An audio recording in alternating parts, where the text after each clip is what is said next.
Welcome to the Church Communications Podcast. We want to help you become a church communications expert.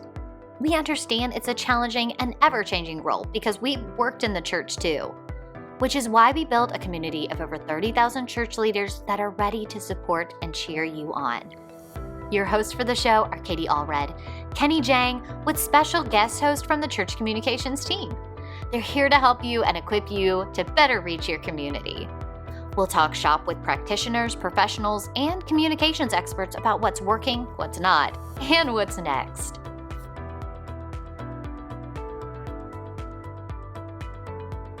Welcome to the Church Communications Podcast. I am Katie Allred, and I am so excited to have Bennett Tobias on the podcast today. So Bennett is the Vice President of Operations at Church Media Squad. Church Media Squad and Church Comms go way back to the very beginning, honestly. And we've been big fans of each other ever since, honestly, since we both began. Which feels like a lifetime ago. So Bennett, welcome to the show. Thank you, Katie. It's great to be here. Yeah. How are you doing?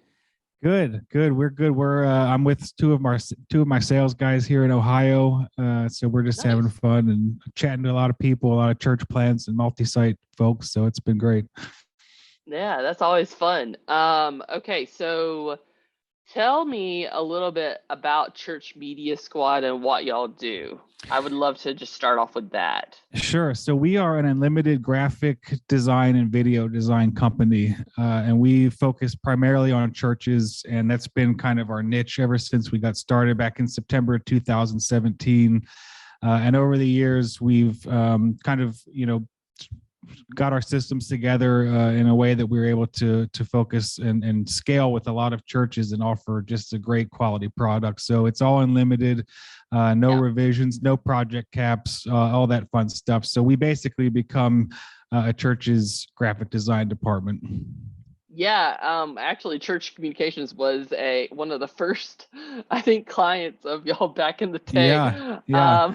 When we needed graphic design help and we couldn't figure out what to do, we signed up, and it was fantastic. It was really helpful, and I really enjoyed the service. So thanks for that. Awesome. We still Thank use you all for some things as well. Yeah. So Yeah. thanks. A lot of our videos, if y'all have ever seen them in conferences and stuff, a lot of times they've run through the Church Media Squad experience. So this is not even a paid advertisement. I'm just like saying nice things about you. You didn't even have to give me money for it. But I appreciate it. I'll take it. Yeah, of course. I'm always happy to, because y'all are honestly really nice people. So that's good. And like working with good people is what it's all about. So, we're not talking about just, Church Media Squad today, although we love it. We're also just talking about church communications today because we also love that. It's kind of the point, of the podcast. So, first minute, how long have you been in our community?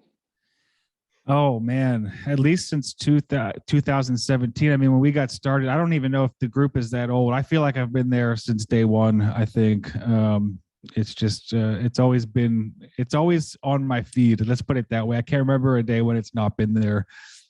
Oh, well, that's good to hear. You know, sometimes I get nervous. I'm like, I don't know. Are we still relevant? Are people still caring? Are we still friends? Yes, we are. Yeah, are we still friends on the internet? I hope so. Gosh. Yeah, no, that's good to hear. Yeah, it's been a fun journey so far. But tell us a little bit about your church comm story, how you got to even Church Media Squad, but before that as well. Yeah, so I went to school. I actually have a degree in music, believe it or not, and so I went to Liberty University in Lynchburg, Virginia. So many people do that work in this field. We're a big community for sure. And so I graduated from Liberty and went to work at a church in Miami, and then ended up in Baltimore, where I was a creative director for I think 6 or 7 years. I live in Germany now. My wife is German, so we made this big transition over there. But so the early start of my career was in the creative director role. So I was doing a lot of managing volunteers who were doing photography and marketing and graphic design. We didn't have a huge paid staff. So, it was juggling a lot of things and doing everything kind of, 50 to 75%, I would say, but still trying to make things work with the people that God gave us. So that's kind of my intro into church comms. And so after I moved to Germany, I was freelancing for a while. And I got hooked up with Michael, who's the founder of Church Media Squad. And we worked for another company back then doing app design. It was just soul crushing work. It was terrible. But along the way in that app company, we realized some of the churches we were working with, they needed some graphic design support. They couldn't hire people just because it was out of their budget. And so back then we had our system was set up a little bit different. It wasn't unlimited and all that, but we said, hey, let us do your graphic design, and we'll manage all of that for you. And that company ended up getting bought out by another company, and they didn't want anything to do with graphic design. So at that, like overnight, we became Church Media Squad. We scrambled together a logo. Actually, it was a fun tidbit. To this day, we still have no idea what the squad font in our logo is. So we're actually working on a rebrand right now because we've never been able to use it. It was outlined in Illustrator, and that was the end of the story. No, you're like, I have no idea. Yeah, it's so exactly. funny. I remember when our logo, Church Communications, we actually did a contest for who would make the logo for the group or whatever. I don't know. Were you there for this? I mean, this was early. Yeah, I didn't participate. I remember seeing it though. Yeah. Yeah, it was very early on. And then we voted on the best logo or whatever. And then I had to like contact the guy, and I was like, is this a legal font for us to use? And then he was like, I don't know. And then he like sent us the font, and then I ended up having to contact the font maker, and he was like, give me $8 and you'll be good. I said, what a steal. That's like buying Alaska back in the day. Yeah, I know. I was like, excellent. I will give you $8 for this font so we can use it legally. So yeah, it was good. Logo design when you outsource it as a competition is always a little tricky because it's a very subjective thing, logos. And so, I mean, you see posts in the group a lot of, hey, well, I'm trying to do this logo, and you get a lot of various comments on that kind of stuff. But yep, for sure. People have a lot of feelings about logos and branding. Yeah, 100%. Yep. Which is good. Yeah. I think that's good. I mean, I think it's important. Obviously, that's why we're here. But I feel like we put, I don't know, such emphasis on. I don't even know where I'm going with that sentence. We're backing up. Maybe too much emphasis on the brand. I think sometimes in a group as big as Church Comms, you get people that are so in touch with their own local brand for their church or their ministry, and they try to apply that across the board. It doesn't always work that way. So it's a very personal thing, depending on the organization and stuff, and it's not always applicable across the board. Yeah, we actually talked a little bit about that in a previous podcast about like branding and naming a church. People have a lot of feelings about naming churches these days. It's got to be like a random action verb, church or whatever. Yeah. Right. And it's very hard to do. And like, it's funny because actually the old way of doing it was probably better for SEO, like naming it like city denomination church, was probably actually really great for SEO purposes. And now today we're all like, no, let's get rid of all of that. Let's put, I don't know, some random, like there's a tree next to us and it's an oak. We're going to be Oak Church. I'm like, okay, like what if the oak tree dies? I don't know. Well, I'm marketing is out of my realm of knowledge, but I imagine, and I haven't looked for a church in so long, but I imagine that when people search on Google, they are already, familiar with some kind of a denomination. So if they type in, Southern Baptist Church, local city, and they see like, running through the fields church, like that doesn't tell me anything as far as what I'm looking for. Like, why are we running through the fields? That's the next question I would have. Like, what's going on there? What's going on in the fields, guys? Yeah. I need to know. Okay, so you're vice president of operations, and I know you told me that means you manage managers. But here's the thing: there's a lot of people in this group that have teams. Sure. That are managers themselves, and managing people is hard. Yeah. It is difficult. So, what do you do to keep things going like smoothly, like on a weekly basis? Like, do y'all have regular one-on-ones? Do you have regular standing meetings? Like, what does that kind of look like?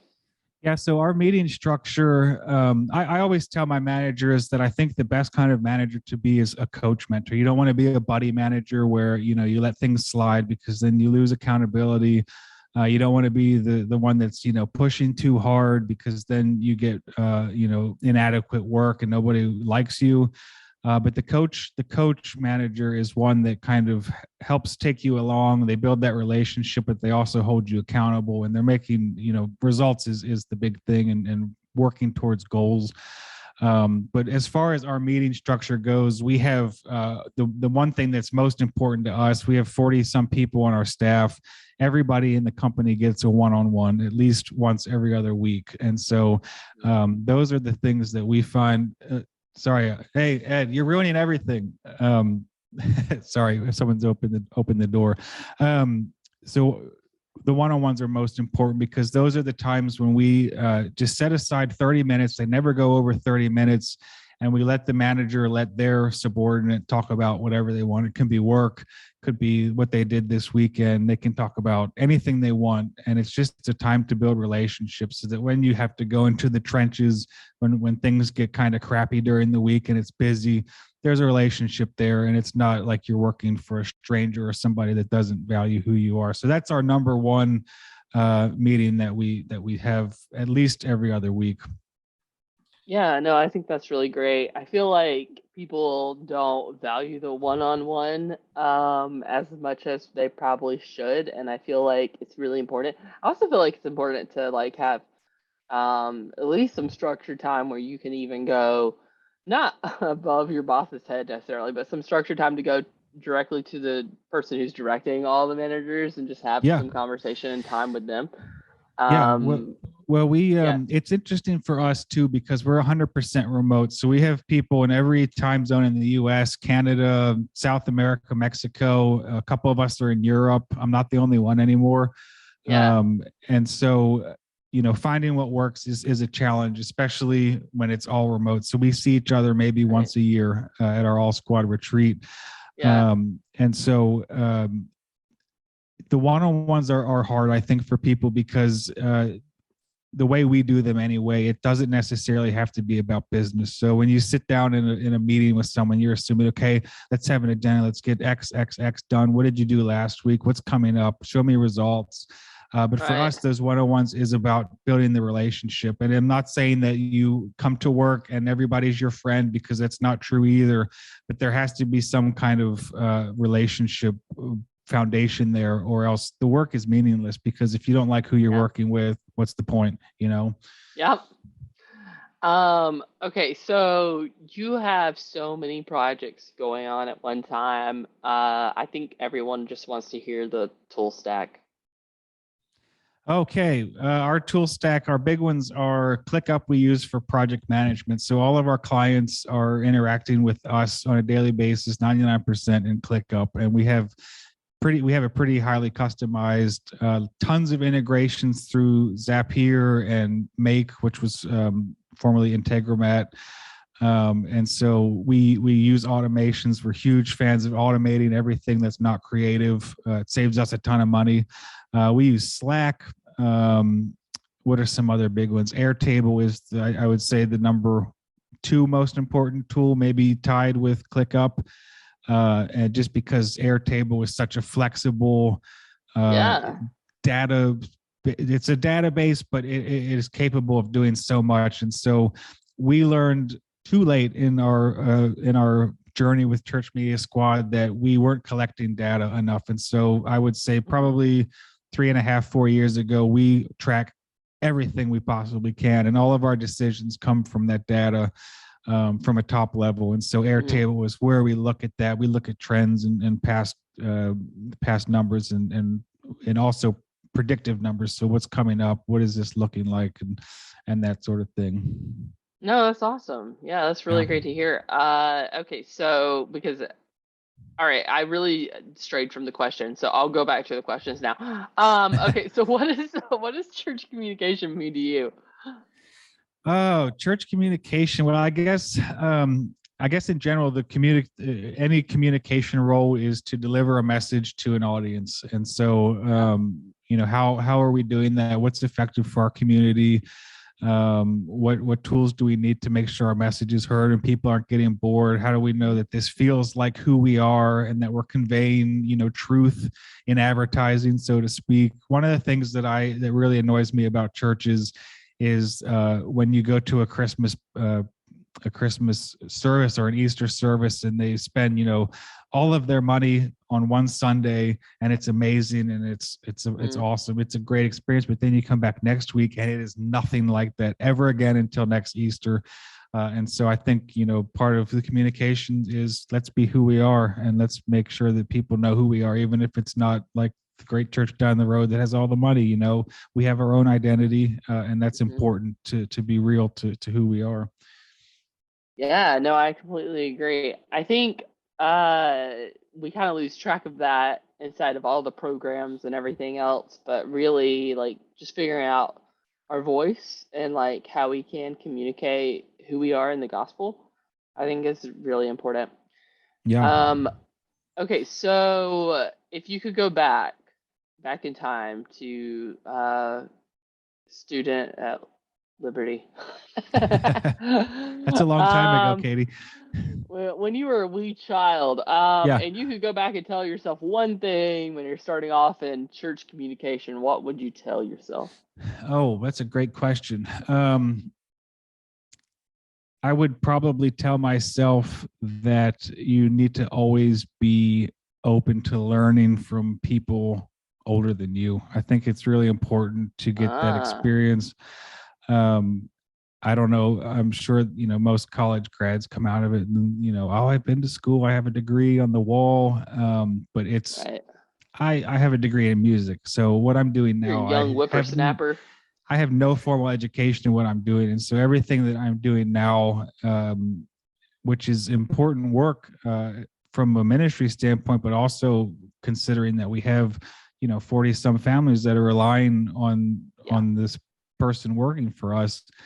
It's a result of learning and being open to learning and just having somebody to work through those challenges, being vulnerable, seeing what's not working as well. So I think that's very important. Okay, so where do you think church comes going? I wrote this question down and I was thinking about it. I keep thinking about it because I just don't know, but I have two big things that I think if I could make a prediction, okay. I would say prophesy with us. The first one that is maybe a little bit more near term. I think that TikTok is such a fantastic platform for comms. And it's kind of a mixture, I think, between communications and entertainment, but I think that there's a really nice marriage there that's waiting to happen. And I mean, over 1 billion people use TikTok a month, which is crazy. One person in the US will consume 24 hours of content on TikTok per month, which is more than YouTube. And when I think about that, I'm like, is that actually real? And I think when I look at TikTok, I open it up, I go in there to watch maybe 2 videos, and it's an hour and a half later when I'm done, and I'm like, I love to watch those people cut sand. What the heck? And I had no idea that I like to watch people cutting sand. And so it's just, I think it's a great platform to deliver content. It doesn't have to be super polished. I think it just needs to be entertaining. And so I think churches have a real opportunity there to really utilize that platform in an interesting way. What do you think about TikTok? Yeah, it's TikTok, It's a time suck for me, that's for sure. It's a time suck, I think, for anybody. Yeah. I agree. What it really annoys me about the app, though, is that when you start getting into it enough, the clock on the top left-hand corner disappears. Yeah, I have noticed that as well. They do that in Candy Crush too. I think that's an industry standard. Dare they? Anyways, that's the point. The algorithm on TikTok continues to blow my mind because I I'm just continually fed information or fed these videos that I would never have searched for, proactively, that I'm sitting there and I'm laughing and I'm learning. And I think there's a really great combination of that there for the church. So, mixture of, communications, communicating events and stuff, or event recaps, all that normal stuff, but also what can we use to entertain? There's comedy there, there's educational opportunities there. I think it's just a really interesting platform right now. Okay, so if you had to choose one, Papyrus or Comic Sans, to keep for the rest of your life, this is the only font you can use from now on. Which one would you keep and why? Oh, I'd probably drink the poison and just call it a day and go. Yeah. I can't even pick one. No, can't. No, I would pick Papyrus, I think. Okay. Papyrus is less cringeworthy to you? I think so. I don't know why. Okay. You're the second one now to say Papyrus. I'm like, I mean, I like the history of Comic Sans. It was a great, Microsoft font back in the day. But I think Papyrus, it takes me to old Egypt, has a little bit more character. It does have a lot of character. I like comic.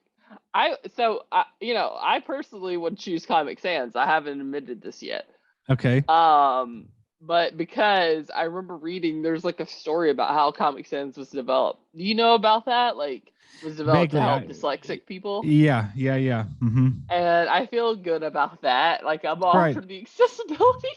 So, anyways, my dad was dyslexic, so I think I'm like, okay. Well, that was around. That would have been cool for him. But I get the cringeworthiness of it though, because it was very overused, I think, in our childhood. Yeah. I think so. It was an easy font because it looks better. It looks more adult, right? Like, I guess like we're going very adult or very like childish in these two fonts.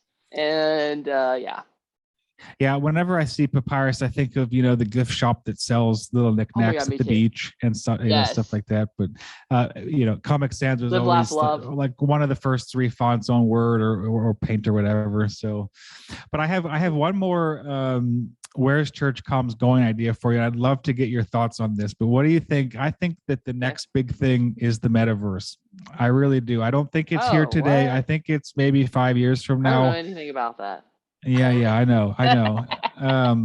But with Facebook's Oculus, it looks really stupid. I'm waiting for Apple to have, their awesome Apple design thing paired with the AirPods, the technology to catch up. But I think that there's a lot of opportunity for churches on the metaverse. What do you think? I think the metaverse is cool. I am excited about it. I'm excited about what's going to happen in the future with it. I definitely think, yes, there is a lot of opportunity to share the gospel in places with people that would not normally ever go to church. But I felt that way about the internet for a long time. So I don't know that my opinion has changed much. It's pretty much the exact same thing I felt about AOL chat rooms back in 1999. We can share the gospel here, guys. Like, what are we doing? Right. I've just been a crazy person out in the wilderness for years, just yelling, like, make way for the Lord. You're staying at the top of your tower ringing the bell, right?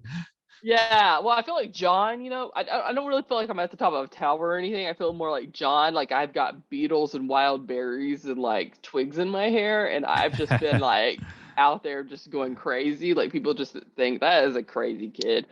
I feel a little less crazy after COVID. I think like it really confirmed like I wasn't like some crazy person.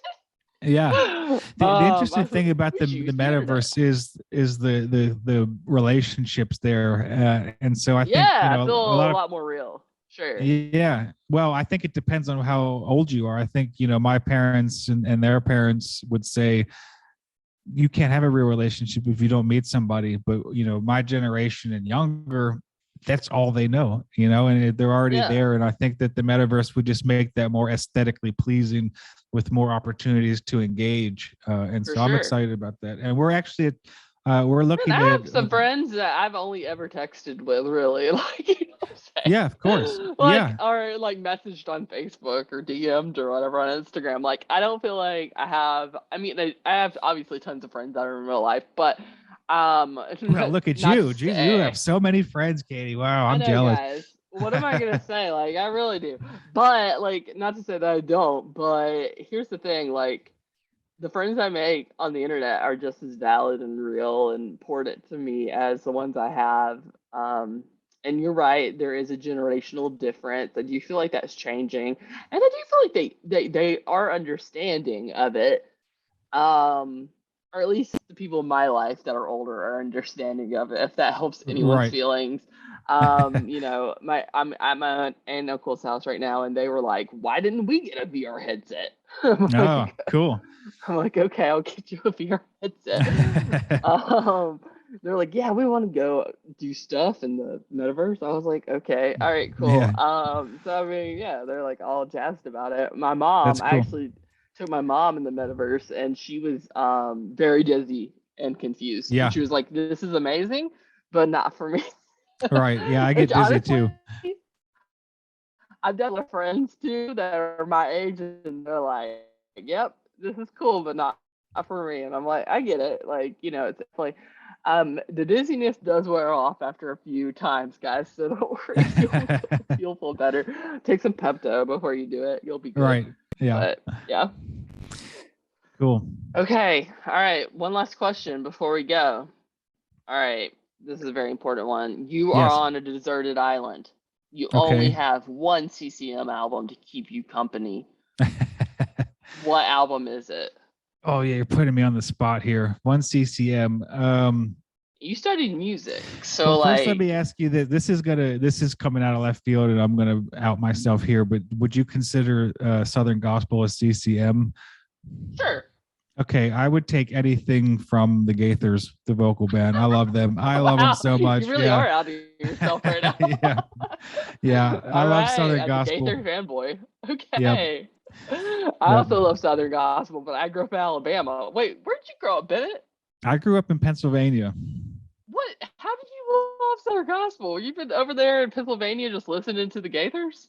Yeah, well, I went to school in Virginia, and so that was my introduction to the Bible Belt. And so I worked at Okay. Thomas Road for a while with their worship pastor, and So got you to meet came to all the the. Gaithers later in life. Yeah, I would say so. But Oh, I came to them early in life and didn't appreciate them for, a okay. long time because of Well, I appreciate them not just on a listening. It pleases me to listen to them, but just on a technical level, it's just incredible what they can do. And their house band. Whenever I've been to some of the homecomings. I'm really really outing myself here. I know, like you really are a hardcore But fanboy. It's but okay. they have a fantastic house band. The guys that play there are just top of the line musicians, and that's Yeah. really, it's not easy to do. So very No, technical. that's great. That's fun. No, I have a student. I'm totally outing him right now. Avery Wilhite. You met Avery actually at Oh yeah, Salt yeah, last year. yeah. He's also a big time Gaither fan. Would probably say the Wow. exact same. Y'all could probably have bro out time just talking about like the Gaithers. I We'll hope talk that about one Vestal day. Goodman. Have a little Yeah. drink on it with the Vestal. Yeah. One day I will have to get y'all together because I Yeah. feel like that would be really great. Maybe I'll see him at the conference later this year. I hope that you launch a Gaither podcast together. Honestly, I think that's what the world needs. That's what the world needs. Yeah, It's that's the two number one bros thing. talking about their love of the Gaithers. Like I like it. that's There's it. something there. I like it. Yeah. Okay. Well, Bennett, thanks so much for joining us. If people want to connect with you, how would Yeah. they do that? You can email me, Bennett at churchmediasquad.com. Churchmediasquad.com. All my contact stuff is there. I'm on LinkedIn, Facebook. I don't post anything anywhere, but Bennett I'm Tobias. there. Bennett Tobias. Yeah. Yeah, pretty easy name to find. I don't think there's a lot of Bennett Tobiases running around here. No, in Germany, Good for actually, SEO.